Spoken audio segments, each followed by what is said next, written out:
से आज क्या वे दूसरे को कोयला के खदानों में अवसर देंगे? बाबा साहब की प्रतिमा है बगल में। जो दो प्रत्याशी क्यों नाम नहीं ले रहे, आप समझ रहे हैं? क्या कोयला के खदानों में जो कमाई हो रही है करोड़ों की, दूसरे को मौका मिलेगा? तो ये लोग तो खुद बाबा साहब को नहीं मानते हैं।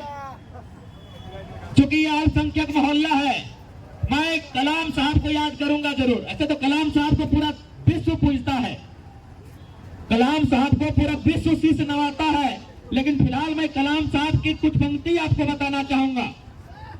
कलाम साहब भारत देश के राष्ट्रपति थे, मिसाइल मैन, वैज्ञानिक, और न जाने कितने उनकी विभूतियां थी उनके साथ, न जाने कितने उनका उन्नत और प्रबुद्ध समाज के लोगों के बीच अपनी एक पकड़, अपनी पहचान, एक छाप।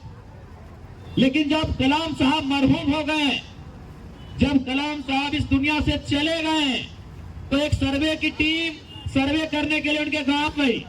चूंकि उनका मानना था कि राष्ट्रपति है, मिसाइल मैन है, वैज्ञानिक है, तो कुछ ना कुछ पैसा तो कमाया होगा। लेकिन जब सर्वे की टीम उनके घर गई तो उनके कमरे से, कमरा 10 बाय 10 का 2 कमरा था, उस कमरे में 2500 किताबें मिली, 4 मोजे मिले, 12 या 16 डॉक्टरेट की डिग्रियां मिली, लेकिन 1 रुपया पैसा नहीं मिला। तो बताइए अल्पसंख्यक समाज के लोगों, कलाम का आचरण एक भी नेता में दिखता है। अगर आप जिस प्रत्याशी के पक्ष में मतदान करने जा रहे हैं, पता कीजिएगा, उनका हलफनामा देख लीजिएगा। हमको लगता है हलफनामा में करोड़ों का संपत्ति है, केवल हलफनामा में। एम्बुलेंस से तो रास्ता मिलेगा, निश्चिंत रहे। दरवाजा लिया भी है, मेरे डूबे आए रे भैया, उनके हलफनामा को पढ़ लीजिएगा। इसलिए एक बात जरूर कहेंगे, जो कलाम के विचार को नहीं मानते उनको वोट मत कीजिए। आज अनूप जी के पिताजी मंत्री रहे, उनकी अर्धांगिनी सांसद की प्रत्याशी है, कल को उनके 2 बच्चे प्रत्याशी बन के आपके बीच आएंगे और आप दरी कुर्सी का ही काम देखिए। आज ढोलो जी का भी परिचय किसी से छुपा नहीं है। आज क्या संपत्ति उनके पास है, नहीं है, ये सभी लोग जानते हैं। तो भाई, नेता उन्हीं को चुनिए जो कलाम के सपनों को मानते हैं, जो गांधी को मानते हैं, जो अंबेडकर को मानते हैं, जो भगत सिंह को मानते हैं, जो विनोद बाबू बिरसा भगवान को मानते हैं। और एक बात हम लोग कहेंगे, हम लोग जो राजनीति करने आए हैं, हम लोग एक नया बदलाव लेके आए हैं। हम लोग, हमारी राजनीतिक चेतना में कलाम साहब की भी झलक दिखेगी, गांधी की भी झलक दिखेगी, भगत सिंह की भी झलक दिखेगी, बाबा साहब की भी झलक दिखेगी, विनोद बाबू और बिरसा भगवान की भी झलक दिखेगी। इस बात की हम आपको गारंटी देते हैं। इसलिए ज्यादा समय नहीं लेंगे, बाकी पुनः यही कहेंगे, इकलाक अंसारी धनबाद लोकसभा से प्रत्याशी है और देख सकते हैं दमदार प्रत्याशी है भाई, लुचू पुच्चू वाला प्रत्याशी नहीं है। देख लीजिए, भीड़ को आके अपने मोहल्ले की छत से निकलकर देखिए, ये लुचू पुच्चू वाला प्रत्याशी नहीं है, ये दमदार तगड़ा लड़ाकू प्रत्याशी है। इसीलिए जनसैलाब उनके साथ आया है। तो ठीक है, बाकी सभी को पुनः जोहार करते हैं, नमस्कार करते हैं, आदाब करते हैं। और युवाओं, आपका जोश कैसा है? ठंडा तो नहीं ना पड़ा? बारिश की बूंदों से आपके हौसले पस्त नहीं ना हुए हैं? हाउ द जोश, हाउ द जोश, हाउ द जोश, जोश बरकरार है ना? यही जोश फिलहाल 25 तारीख तक, जब तक ईवीएम का बटन लाल लाल न हो जाए, ईवीएम भी बाप बाप न करने लगे, तब तक ये जोश आपको बरकरार रखना है। तैयार है आप? Are you ready? तैयार है ना? तो चलिए एक बार जोर से जय झारखंड। धनबाद लोकसभा में आपका बटन कहां दबेगा? हेलमेट छाप जहां रहेगा। धनबाद लोकसभा में आपका बटन कहां दबेगा? और गिरिडीह में? गिरिडीह में? ऐसे गिरिडीह तो हम लोग जीत चुके हैं, बस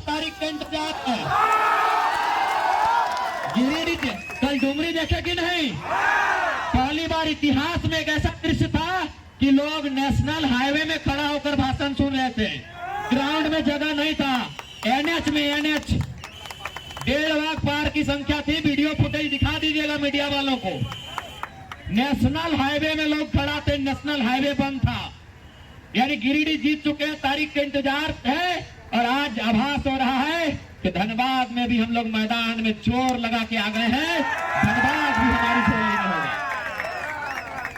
तो चलिए धनबाद वासियों, ज्यादा तो नहीं कहेंगे लेकिन इतना जरूर कहेंगे, यदि हमारे लोकसभा के प्रत्याशी चुनाव जीत के जाते हैं, ये कोयला का क्षेत्र है, तो गरिमामयी सदन में हमारा सवाल होगा कि 27% कोयला अगर झारखंड देता है तो कोयला का हेडक्वार्टर कलकत्ता क्या घास छीलने के लिए रहेगा?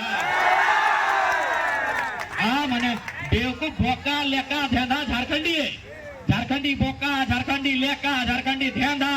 मैंने कोयला देंगे हम, जमीन उजड़ेगा मेरा, गांव उजड़ेगा मेरा, धुआं खाएंगे हम, बीमार होंगे हम, मरेंगे हम, गाढ़ा में ढूक के, खदान में ढूक के, और कोल इंडिया का हेडक्वार्टर कलकत्ता।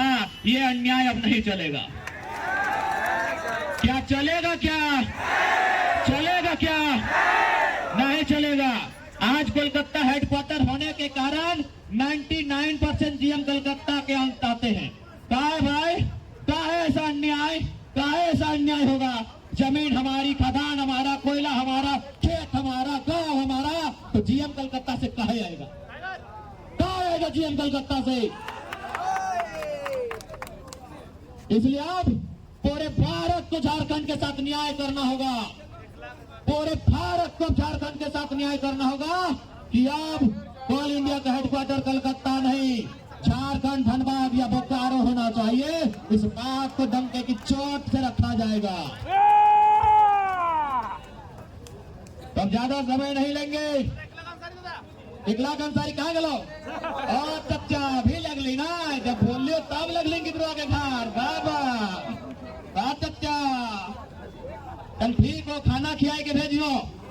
जे किए भी माड़ भात साग सत्तू बिरयानी दे पर भी, लेकिन रास्ता में तो एक काम हलो चच्चा, कसम तो बड़ी दुख भेलो। अरे भोटवा जकरा तभी ना थी अलग बात हो, एगो गरीब चोला घरे किधर आए, मुसलमान समाज के गरीब बेटा के टिकट दे लिए, इतना भीड़ ओकर साथ है, एक गिलास पानी पूछ ले तली तहनिक मोहल्ला लगलो। इटा ठीक नहीं कर ले चच्चा, सब इटा ठीक नहीं करला दादा।